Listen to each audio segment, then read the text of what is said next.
ఇవ్వలేదా? రైట్, అక్కడ కూడా అర్థమైంది. జాతీయ ప్రాజెక్ట్ కట్టారు, వెంకటరెడ్డి గారిని రైల్వే. అడుగుదాం ఇదే క్వశ్చన్ ఒక్కసారి. వెంకటరెడ్డి గారు, తెలంగాణకు ప్రత్యేకంగా ఇచ్చింది ఏంటి అనేదే ప్రధాన ప్రశ్న. ఇటు ఆంధ్రప్రదేశ్ కావచ్చు, తెలంగాణ కావచ్చు, విభజన వల్ల కొంత రెండు రాష్ట్రాలు ఆయా రాష్ట్రాల తీరును బట్టి కొంతవరకు నష్టపోయాయనేది వాస్తవం. కాకపోతే మీరు ఈ రెండు రాష్ట్రాలని కూడా పూర్తిగా అన్యాయం చేశారు. తెలంగాణ విషయంలో కూడా మీరు అదే ధోరణి ప్రదర్శించారు. తెలంగాణకంటూ ప్రత్యేకంగా ఏమి ఇచ్చారు, ఆ రాష్ట్రానికి లేకపోతే దేశంలోని మిగిలిన రాష్ట్రాలకు ఎంత ఇచ్చారు, మన రాష్ట్రానికి కూడా అదే విధంగా ఇచ్చారు, కంపారిటివ్లో ఇంకా తక్కువ ఇచ్చారు, ఆ లెక్కల్లోకి ఇంకా డీప్గా వెళ్తే అనేది అటు కోటేశ్వరరావు గారు కావచ్చు, లేకపోతే దిలీప్ గారు కావచ్చు, మిగిలినటువంటి వాళ్ళు చెప్పేది అదే అంశం. ఏం చెప్తారు దానికి సమాధానం? ఒక్క నిమిషం వెంకరెడ్డి గారికి వెంకరెడ్డి గారు ఒకే ఒక ప్రశ్న డెఫినెట్లీ అడగండి. దానికి కూడా కలిపి చెప్పండి. నేనేమన్నానంటే ఎఫ్ఆర్బిఎం లిమిట్ అనేది కేంద్రానికి ఉంటుందని నాకున్న అవగాహన, పేపర్లో కూడా చదివింది అదే. ఆ లిమిట్ ఎక్సీడ్ అయ్యి మీరు లోన్ చేశారా లేదా, అప్పులు చేశారా లేదా? రైట్, చెప్పండి వెంకటరెడ్డి గారు. వెంకటరెడ్డి గారు మ్యూట్లో ఉన్నారు, ఒకసారి అన్మ్యూట్ చేసుకొని మాట్లాడతారా?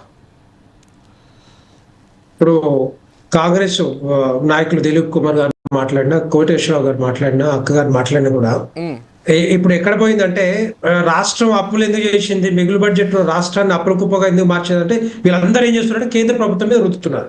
వీళ్ళ చేతగానితనం, వీళ్ళ చెయ్యలేనితనం. వీళ్ళు బీఆర్ఎస్ హయాంలో 10 సంవత్సరాలు వీళ్ళ చేతులు పెడితే మీరు వీళ్ళు చేసింది ఏంటి నాకు అర్థం కాదు. ఏ విధంగా చేశారు? ఇప్పుడు కేంద్ర రాష్ట్రం మీద కేంద్ర ప్రభుత్వాన్ని రుతుతున్నారు, లేకపోతే భారతీయ జనతా పార్టీ మీద రుతుతున్నారు. లేకపోతే వీళ్ళు చేతగాని చేయలేని పనులు కాబట్టే ఈరోజు అప్పుల కుప్పగా మారిందని చెప్పారు కేంద్ర మంత్రి వాళ్ళు చెప్పారు. దానికి సమాధానం చెప్పకుండా వాళ్ళు కేంద్ర ప్రభుత్వం ఎందుకు ఇవ్వలేదు, మాకు ఇదే ఎందుకు ఇవ్వలేదు, అదే ఎందుకు ఇవ్వలేదు నేను చెప్తా చూడండి. లెక్కలు ఉన్నాయి. ఇప్పుడు 10 లక్షల కోట్ల రూపాయలు తెలంగాణ రాష్ట్రంలో ఖర్చు పెట్టారని కేంద్ర మంత్రి వర్యులు కిషన్ రెడ్డి గారు పవర్ పాయింట్ ప్రజెంటేషన్ ఇచ్చారు. కావాలంటే మీకు పంపిస్తాను, అది చూసుకోండి ఎక్కడెక్కడ ఏం చేశారు అనేది. ఇప్పుడు తెలంగాణ రాష్ట్రంలో ఈ విధంగా రోడ్లు ఉంటాయా? మీరు మిగతా రాష్ట్రాలు చూడండి, పోయి మధ్యప్రదేశ్ కానీ లేకపోతే రాజస్థాన్ కానీ ఉత్తరప్రదేశ్ కానీ మీరు ఆ రాష్ట్రాలలో రోడ్ల పరిస్థితి చూసిరండి ఒకసారి ఏ విధంగా ఉంటుందో. 8,000 లక్షల కోట్లు ఖర్చు పెట్టి ఈ రోజు 2,600 కిలోమీటర్లు మరి రహదారులను నిర్మించిందంటే కేంద్ర ప్రభుత్వం నిధులతోటే డెఫినెట్ గా. తర్వాత ఎయిమ్స్ కానీ, తర్వాత బయ్యారం ఫ్యాక్టరీ అని చెప్తా ఉన్నారు, ఇదే విభజన చట్టంలో భాగంగా. దాంట్లో ముగ్గురు ఐఏఎస్లతోటి ఏదైతే కమిటీ చేశారో అది ఫీజిబుల్ కాదు, వయబుల్ కాదు అని చెప్పారు. అది క్లారిటీ ఇచ్చారు కదా, అది ఆల్రెడీ క్లారిటీ ఇచ్చారు. కిషన్ రెడ్డి గారు కూడా చాలా మీటింగ్లో చెప్పారు. ఇది ఇంకా మళ్ళీ దాని గురించి దాన్ని తవ్వుతా ఉన్నారు. ఇంకా అక్కడ ఎయిమ్స్ కానీ లేకపోతే సమ్మక్క సారక్క గిరిజన విశ్వవిద్యాలయం దగ్గర 1000 కోట్లు ఖర్చు పెట్టి ఇప్పుడు కడతా ఉన్నారు దానికి. తర్వాత 4 గ్రీన్ కారిడార్లు హైదరాబాద్ నుంచి బెంగళూరు కానీ, హైదరాబాద్ నుంచి చెన్నై కానీ, హైదరాబాద్ నుంచి బాంబే కానీ మిగతా ఏరియాస్ లో 4 గ్రీన్ కారిడార్లు వచ్చాయి దగ్గర. తర్వాత 2,40,000 ఇళ్ళకి మంజూరు చేస్తే మేము అడిగింది ఒకటే, తెలంగాణకు ఎంత ఇచ్చారు, ఆంధ్రప్రదేశ్కి ఎంత ఇచ్చారు, గుజరాత్కి ఎంత ఇచ్చారు, కంపారిటివ్ గా మళ్ళీ చెప్పాను. మీరు ఇవ్వలేదు అనట్లే. ఇది గుజరాత్ కి ఇచ్చిర్రా, తెలంగాణ రాష్ట్రానికి ఇచ్చిర్రా, ఆంధ్రప్రదేశ్కి ఇచ్చింది కాదండి. చెప్పేది ఈ టాపిక్ దేని గురించి, మీరు ఏం చేస్తున్నారు తెలంగాణ రాష్ట్రంలో అడిగారు. మిమ్మల్ని ఏం చేశారు, అంతకుముందు ఏం చేశారు, ఇప్పుడు ఏం చేస్తున్నారు, అప్పటికప్పుగా మీరు కూడా అదే చేస్తున్నారు కదా. మీరు ఏదైతే హామీలు అమలు చేయలేని అలవిగాని హామీలు ఇచ్చి తెలంగాణ రాష్ట్ర ప్రజలు ముంచుతుంది కాంగ్రెస్ పార్టీ కదా, కాంగ్రెస్ ప్రభుత్వమే కదా. 6 గ్యారెంటీలు 13 అంశాలలో ఏమైనా ఫుల్ఫిల్ చేశారా దాంట్లో? లేకపోతే రుణమాఫీ అని చెప్పారు, 31,000 కోట్లు ఖర్చు పెట్టారు, కేంద్ర ప్రభుత్వాన్ని అడిగిచ్చారా మీరు హామీలన్నీ? నిర్మలా సీతారామన్ గారు అడిగిచ్చారా మీరు హామీలన్నీ? 6 గ్యారెంటీలు ఏ విధంగా ఇచ్చారు? మీ చేత కాకపోతే ఏ విధంగా ఇచ్చారు? ఇప్పుడు తెలంగాణ రాష్ట్ర ప్రజలు ముంచుతున్నట్టే కదా, అబద్ధాల పుట్టలు ముంచుతున్నట్టే కదా, వాళ్ళని డైవర్ట్ చేస్తున్నట్టే కదా. మీకు చేత కాక మీరు ఇష్టం వచ్చిన హామీలు ఇచ్చి ఇప్పుడేమో భారతీయ జనతా పార్టీ మీద లేకపోతే కేంద్ర ప్రభుత్వం మీద రుద్దుతా ఉన్నారు. మీరు చెప్పండి, మాకు చేత కాదని చెప్పండి. కాళేశ్వరం ప్రాజెక్టు దగ్గర 1,50,000 కోట్లు ఖర్చు పెట్టి పనికి రాకుండా పోతుందని మీరే చెప్పారు. దాని మీద ఎంక్వైరీ అని చెప్తున్నారు. ఎంక్వైరీ రిపోర్ట్ రాలేదు ఇప్పటివరకు. ఆ రిపోర్టు ఒకవేళ వస్తే ఎవరెవరు దాంట్లో ఇన్వాల్వ్ అయ్యారో వాళ్ళ మీద యాక్షన్ తీసుకోండి. తీసుకోకపోతే భారతీయ జనతా పార్టీ తీసుకోండి, కేంద్ర ప్రభుత్వం తీసుకుంటుంది, ఏజెన్సీలు తీసుకుంటాయి. మీకు చేత కాకపోతే సిబిఐ మీకు చేయలేమని చెప్పండి. సపరేట్గా వస్తారు. నేనేమంటున్నానంటే మీరు అమలు కానీ హామీలు ఇచ్చి ఇప్పుడు కేంద్ర ప్రభుత్వం మీద రుద్ది ఎట్లా నాకు అర్థం కాదు. ఆంధ్రప్రదేశ్కి చెప్తాను, ఆంధ్రప్రదేశ్ కొన్ని నిధులు ఇచ్చారు. ఏంటి స్టీల్ ఫ్యాక్టరీ కొంత ఇచ్చారు 13,000 కోట్లు. ఎందుకంటే అది మూతపడుతుంది, వేల మంది కార్మికులు అక్కడ రోడ్డు మీద పడతారని చెప్పేసి మరి కాంగ్రెస్ పార్టీ అడిగింది కదా. కాంగ్రెస్ పార్టీ ఉద్యమాలు చేసింది అక్కడ. మీరు సరే అని చెప్తారా? ఒప్పుకుంటారా? వద్దని చెప్పి ఒప్పుకుంటారా?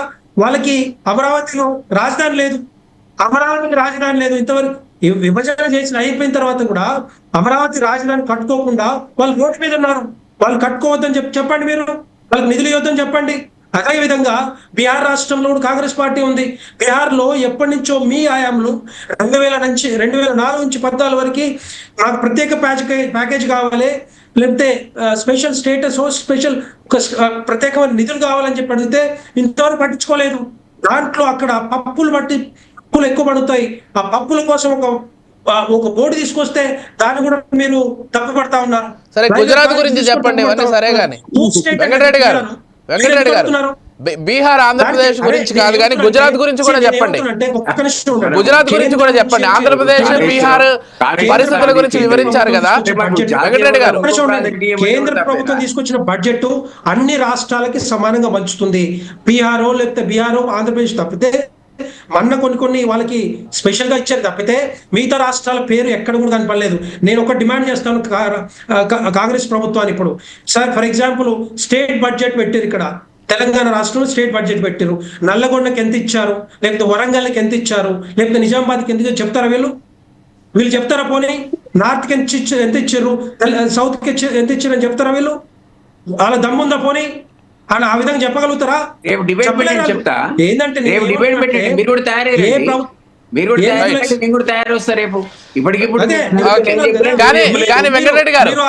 ఆంధ్రప్రదేశ్ కి ఎంత ఇచ్చారు, బీహార్ కి ఎంత ఇచ్చారు అని చెప్పి అడుగుతా ఉన్నారు కదా.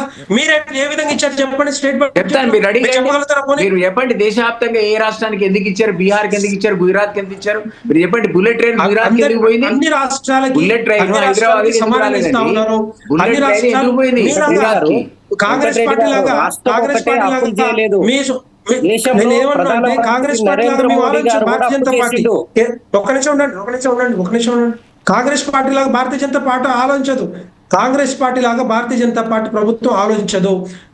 ప్రధానమంత్రి నరేంద్ర మోడీ గారు అన్ని రాష్ట్రాలు బాగుపడితేనే రేపు 2047కి వికసిత్ భారత్ లక్ష్యంగా మనందరం బాగుపడతాం, నెంబర్ 1 పొజిషన్ రావాలని ఒక ఆలోచన నరేంద్ర మోడీ గారికి ఉంది. కాబట్టి రాష్ట్రాలు బాగుపడతాయి. ఒక తెలంగాణనో లేకపోతే ఆంధ్రప్రదేశ్ లేకపోతే బీహార్ లేకపోతే మధ్యప్రదేశ్ కాదు, ఇక్కడ అన్ని రాష్ట్రాలు బాగుపడాలని సమానంగా నిధులు పంచుతా ఉంది. డెఫినెట్ గా జరుగుతా ఉంది. దీంట్లో ఎవరికి అనుమానం లేదు. కాకపోతే బట్టగాల్చి మీదేయడం కాంగ్రెస్ పార్టీ కానీ బీఆర్ఎస్ పార్టీ కానీ అలవాటు కాబట్టి దాన్ని ఎవరు కూడా పట్టించుకోను. తెలంగాణ ప్రజలు కాదు, భారతదేశ ప్రజలుగా ఎవరు కూడా పట్టించుకునే నాదుడే లేదు. ఎన్నికలు ఓడించేది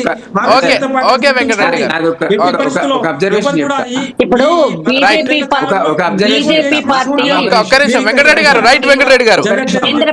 సరే వెంకటరెడ్డి గారు చెప్పాలని కూడా చెప్పారు. ఒక్క నిమిషం కేంద్ర ప్రభుత్వం అన్ని విజయరెడ్డి గారు. ఒక్క నిమిషం. ఓకే విజయరెడ్డి గారు.